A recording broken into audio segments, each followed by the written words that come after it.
बिस्मिल्लाहिर्रहमानिर्रहीम। अस्सलाम वालेकुम। मैं हूं doctor Waris. Welcome you all in health care with doctor Waris. Viewers, आज हम फिर बात करेंगे कोरोना वायरस के बारे में। इसके बारे में बहुत सारी गलत मालूमात दी जा रही है और काफ़ी गलत फहमियाँ भी हैं। नो डाउट ये मर्ज़ बहुत तेज़ी से फैल रहा है।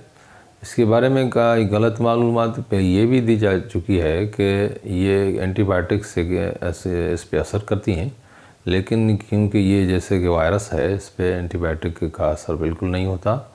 ये बैक्टीरियाज को ही किल करती हैं और इसमें कोई ऐसी एंटीवायरल ड्रग भी अभी तक मैदान में नहीं आई। दूसरा मिथ इसके बारे में ये है कि इसके हर्बल रेमेडीज़ असर करती हैं, लेकिन ये भी दुरुस्त नहीं है। ट्रीटमेंट भी अभी इसकी अंडर इन्वेस्टिगेशन है और जैसे ही इसकी ट्रीटमेंट आ जाएगी वो भी हम बताएंगे आपको। तीसरा मिथ इसके बारे में ये भी है कि ये बड़ी उम्र वालों को होता है, लेकिन ये हर उम्र वाले इंसान को हो सकता है, क्योंकि WHO ने कहा है कि ये बड़ी उम्र के लोगों को भी होती है तो छोटी उम्र वाले लोगों को भी होती है। लेकिन ये जो इम्यूनो कम्प्रोमाइज्ड होते हैं या पहले ही डिजीज़्ड लोग होते हैं, जैसे कि हार्ट डिजीज़ है या डायबिटिक है या अस्थमा वाले पेशेंट है, उसमें ज़्यादा असर इसका देखा गया है। लोगों का ये भी ख्याल है कि ये पालतू जानवरों से फैल सकता है, लेकिन ऐसा नहीं है। और ये तो फैलता है आप अपनी सफाई न करने से। जैसे आप हाथ न धोएंगे, किसी के पेट्स को हाथ लगाने के बाद अगर आप हाथ धोएंगे तो आपको ये नहीं फैलेगा। चाइना के मशहूर शहर वुहान से पैदा होने वाला ये कोरोना वायरस, जिसको नोवेल 2019 कोरोना वायरस कहते हैं, इससे सबब अब तक 900 जाने जा चुकी हैं और तकरीबन 40,000 लोग इन्फेक्टेड हैं। इस वायरस की वजह से पूरी दुनिया के साइंसदानों की नींदें हराम हो चुकी हैं। वो सब दिन रात कोशिश कर रहे हैं कि इस वायरस को कई मुल्कों तक फैलने से रोका जाए, लेकिन अब तक इसकी कामयाबी नहीं हासिल हो सकी उनको, क्योंकि ये दिन ब दिन बढ़ता जा रहा है। WHO ने इस बात से ख़बरदार किया है कि अगर इस वायरस को रोकने के लिए दिन रात कोशिश न की गई तो ये मुहलिक वायरस दुनिया के काफ़ी मुल्कों में फैल सकता है और इससे बड़ी तादाद में लोग हलाक हो सकते हैं। इस वक्त चीनी अख्तियारों ने मुतासरा शहरों को तो सील कर रखा है, लेकिन वहाँ की मीडिया सही खबर नहीं दे रही है। यानी अब तक जितने लोग मुतासर हैं या जितने लोग मर चुके हैं उनके बारे में सही मालूमात अभी चीन से बाहर नहीं आ रही, क्योंकि वुहान में ही सिर्फ आबादी 3 करोड़ से ज़्यादा आबादी है। तो वहाँ चीनी अख्तियारों डर डर कर मुतासरा लोगों को तादाद हज़ारों और मरने वालों की तादाद 100 में बता रही है। लेकिन माहिरीन का कहना यह है कि ये वायरस तब्दील होकर चीन के नौजवानों में एक मुहलिक बीमारी का सबब बन सकता है।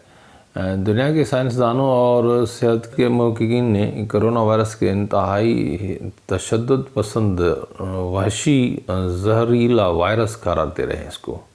और साइंसदानों और महक़क़ीन इस सवाल पे गौर कर रहे हैं कि ये कोरोना वायरस आखिर कितने लोगों को मारेगा। और इसके उनको खुशफहमी या गलतफहमी ये भी है कि ये कोरोना वायरस पहले वाले वायरस यानी सारस जिससे मुतासर हुए थे लोग, उसमें से 10% लोग हलाक हुए थे, लेकिन इससे कम लोग इसमें हलाक होने के चांसेस हैं। ताज़ी खबरों के मुताबिक ये वो novel corona virus Vietnam, Japan, Germany और अमेरिका के इलाकों में जहाँ चीनी लोग रहते हैं वहाँ तक पहुँच चुका है। सवाल ये है कि ये कोरोना वायरस दुनिया में मौजूद रहेगा। अगर साइंसदान और सेहत के माहिरीन इस जानलेवा कोरोना वायरस को रोकने में नाकाम रहे तो ये एक मकामी वायरस यानी मर्ज़ से हैसियत से दुनिया की काफ़ी मुल्कों में मौजूद रहेगा और ज़ुकाम यानी इन्फ्लुएंज़ा के साथ साथ इंसानी ज़िंदगियां ख़त्म करता रहेगा जब तक कोई इसमें की वैक्सीन ईजाद हो। लेकिन अगर देखा जाए कि हो क्या रहा है, ये चाइना के लोग कीड़े मकोड़े, सांप, परिंदे और दुनिया के हर जानदार को रोस्ट करके खाए जा रहे हैं, तो ये बीमारियां तो आनी ही थी।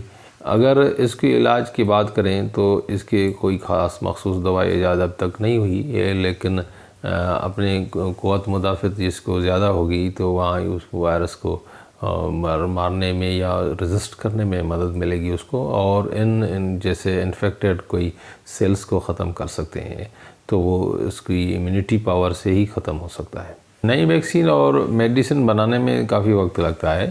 चाइना अभी मौजूदा मेडिसिन पे ही एक्सपेरिमेंट कर रहे हैं कि इनसे ही इलाज मुमकिन हो, और जिससे उसमें मलेरिया, HIV या नमूनिया की मेडिसिन है उसका रिज़ल्ट इसको नापा जा रहा है, उस ट्रायल दिए जा रहे हैं। और वहाँ अब तक तकरीबन 2050 लोग सेहतयाब भी हो चुके हैं। बस आपको एहतियात करना है, और एहतियात और आप जो के बारे में जो मेरी पहले वीडियो भी आप देख सकते हैं तो कैसे एहतियात करना है, तो वहाँ बात हो चुकी है। जब तक कोई नई अपडेट इस कोरोना वायरस पे आए फिर मिलते हैं, तब तक अल्लाह हाफिज़।